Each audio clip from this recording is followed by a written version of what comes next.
Barcelona el 80% de la contaminació acústica i de l'aire prové de vehicles motoritzats, de transport de mercaderies, de vehicles privats, del transport públic.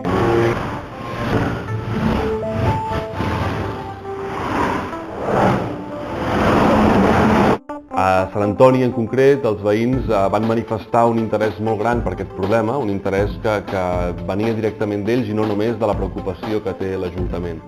I d'aquesta manera vam decidir començar una campanya per entendre realment aquest problema de primera mà.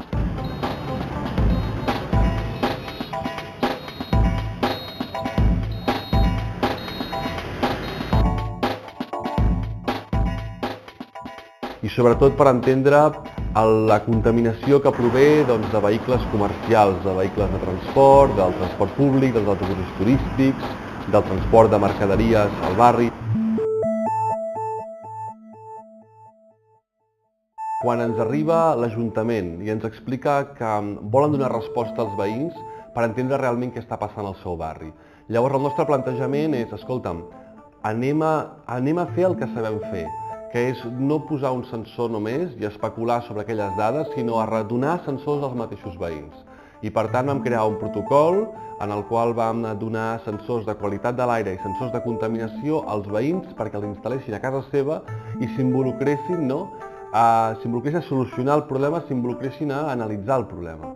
I allà vam començar, una setmana abans del dia sense cotxes, a instal·lar els sensors de contaminació de l'aire, que en aquest cas medien black carbon, i els sensors acústics de soroll, que medien decibels, i ells van estar capturant dades amb aquests dispositius durant més de 15 dies.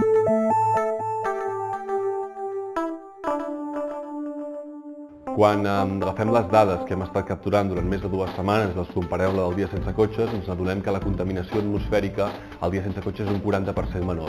Per tant, podem entendre perfectament que la contaminació, principalment en aquella zona, ve de vehicles.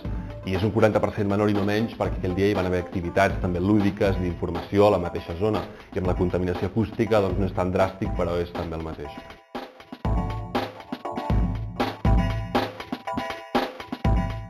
Per tant, ens n'adonem que quan menys cotxes, quan menys vehicles hi ha al carrer, més salut per a la ciutadania, perquè al final és menys contaminació.